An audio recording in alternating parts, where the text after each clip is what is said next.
What is going on, guys? Welcome back to another Shep's Garage video. Now we are coming up on 5 years of ownership with our 2021 Audi Q8, and as tradition, just like last year and the year before that and the year before that, I want to do an update video with this car and talk about how our ownership experience has been after owning this car for 5 years and 55,000 miles. So without further ado, let's get straight into this video.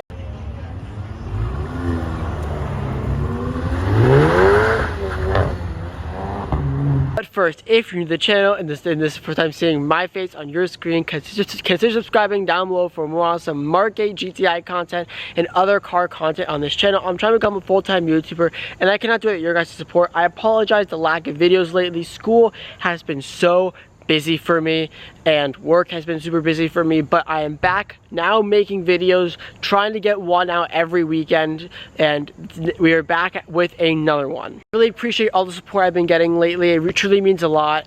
But now back to the Q8. Yes, that's right, we have owned this car for 5 years, so yes, you could say that we have had some serious ownership and seat time. And if you wanted to go and check out any of my other update videos, you can click up there or up there if you want to check them out. As per usual, I'm going to walk you guys through what the driving experience is like over the past 5 years, practicality, how is the exterior and interior held up, and of course we're going to talk about maintenance. Then finally, I'm going to wrap it up with how has this car been over the past 5 years and would I recommend it to anyone looking for a big luxury SUV like this that kind of has like coupe-like styling.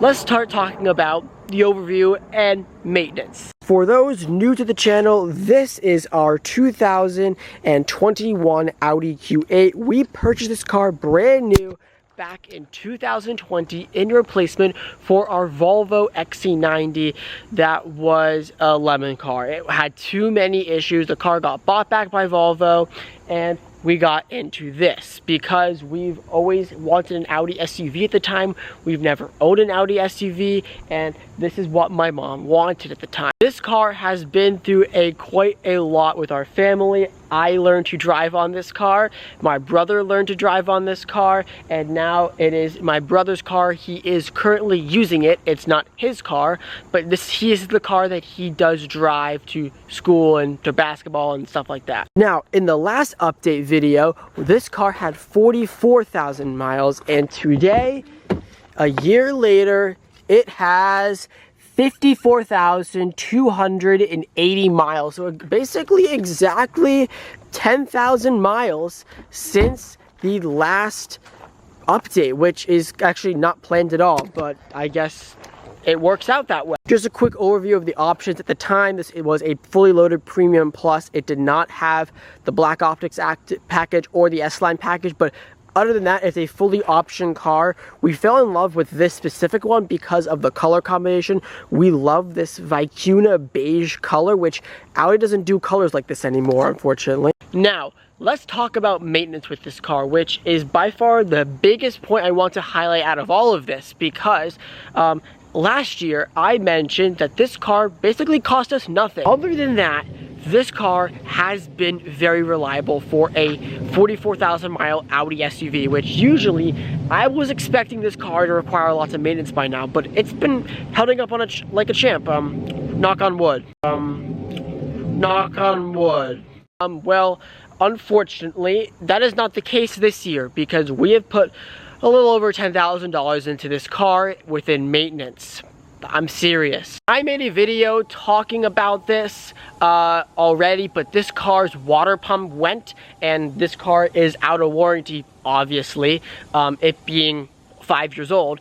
So, and we did not get an extended warranty on it, which my parents do regret, but this car's water pump did go. I made a whole video talking about it, and which you can go watch up there.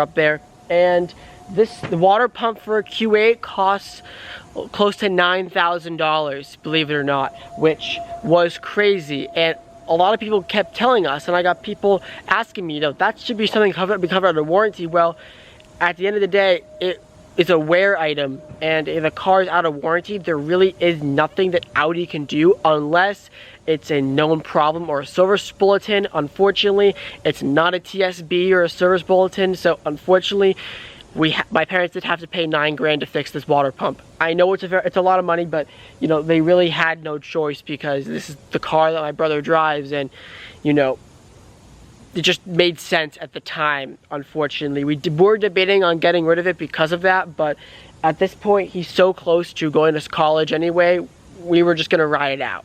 We also did get a 50,000 mile service like 4,000 miles ago. That was around $500 to $600. It needed spark plugs and oil change and like all the normal 50,000 mile stuff. I'm trying to forget, air filter, stuff like that, cabin air filter, stuff like that. So that was around close to $1 grand worth of service. And then this car needed new rear brakes because for whatever reason, on these Q8s and Q7s, the brakes would squeak constantly. And it still does do this, unfortunately. It's just a known problem. The research that I have done is that Audi uses metal or in their brake pads or something, and that metal rubs up against the metal when it's cold.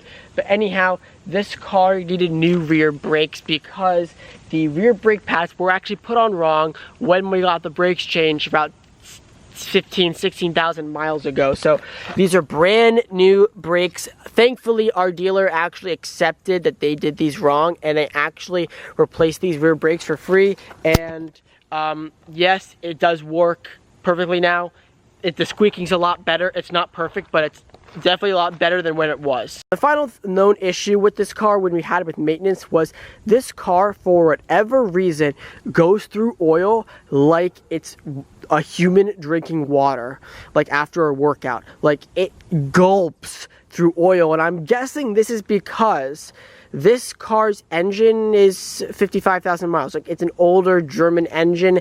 These old Audi engines, as they age, do tend to burn oil.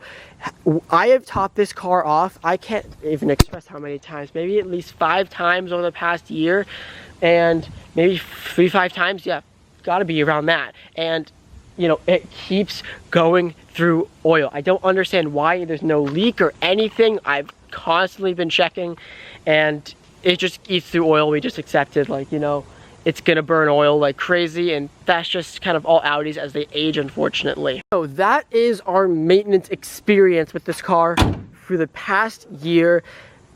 Definitely worse than last year, and I'm going to touch upon this point at the end of the video when I sum up our ownership. But now, let's talk about the exterior and interior.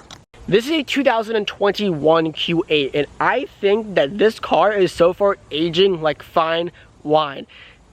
If I told you this was a 2021, I think people would mistake it as a 2025. I think this car has aged very, very well. I think it's aging better than the new facelift that Audi did, which is kind of smoothing, you know, all of like kind of the edges out. Like they got new headlights. It doesn't have, you know, the 3D Audi logo on the grille. The back of the car now is all smoothened out. It doesn't have this kind of crease in the tail lights, which I actually quite like. It got new bumpers and everything. So, you know, this design, in my opinion, is aged very, very well, but the Q8 in general hasn't really changed very much since 2019. I bet it's eventually going to be like the Q6 and the Q5, where it's going to kind of look like one of those funky looking designs in the future. The exterior of this car has held up really, really well. You know, obviously it has, you know, 55,000 miles of wear and tear from, you know, my brother driving it. I'm not going to point out where this wear and tear has been, but we'll just say there are a couple of places where I just used touch-up paint because the car got in contact with stuff. But that's all I'm going to say on that, because I think my brother's a really good driver. Interior wise, I think is even better than the exterior, because this car's interior is held up really, really well for 55,000 miles.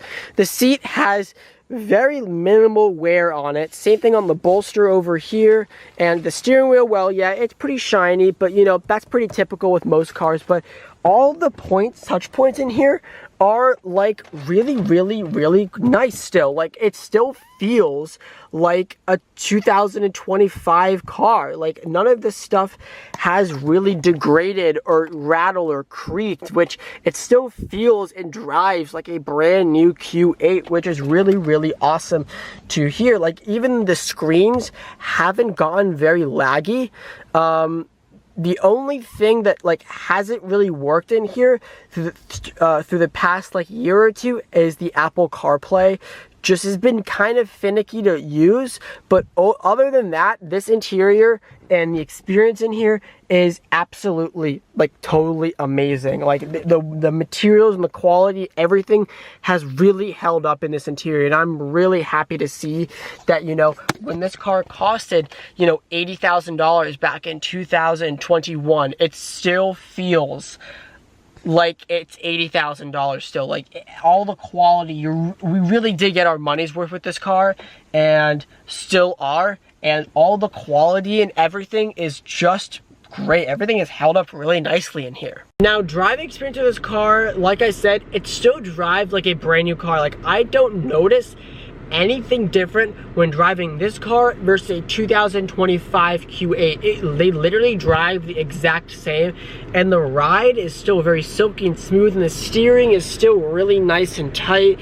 You know, all of this, you know, car has held up really, really nicely. Usually I feel like when cars get to like the halfway point to 100,000 miles, you know, they start to degrade and they start needing tons of money and repairs, which this car kind of has. But, you know, this car hasn't like degraded like I feel like most cars have in the interior and exterior wise. You know, normally the seat would start fading, and you know, the leather would get thinner and it'll start to crack, and you know, the steering wheel would, you know, really be very, very worn. All the buttons would be worn, and all the frequently used buttons would be worn, but they haven't been. Like this car has been very, very nice in the interior, and the driving experience has been just as well. Like literally, this car has been a trooper. All of the road trips we have been taking on this with this car, like all the road trips we went on this car, it has been awesome. Like literally, like I can't complain. It's really good. This is a given though, but when you do drive this car, it gets terrible gas mileage. This goes for the Q7 too, I guess, but this V6 engine guzzles gas. In the city, we probably get like 10, 12, and on the highway we probably get like 20. Like it's not great, but just keep that in mind, because this thing kind of guzzles gas, and it's not cheap to fill it up either, unfortunately. Moving on to the back seat just really quickly, I still feel comfortable back here. I'm 5'6". I still have plenty of headroom and plenty of legroom, and this car on road trips has been really nice. And I actually say the advantage you get with the Q8 versus a Q7 is you get more legroom, because the Q7 you have to fit the third row behind here, but because there's no third row in this car, you have just a ton of legroom. Like that's where my driving position is, and I can literally like just like lay down, and these seats all individually recline, so you can basically recline this and you're basically laying down in the back of this car. It's actually really nice. You can pay to get a Prestige model and get peasant blockers, and you can pay to get more controls right here, but I see no need when you have all of these air conditioning controls, which have been really, really nice over the past 5 years. And overall, this car is a very comfortable and nice car to be in. Also, I do want to talk about practicality real quick.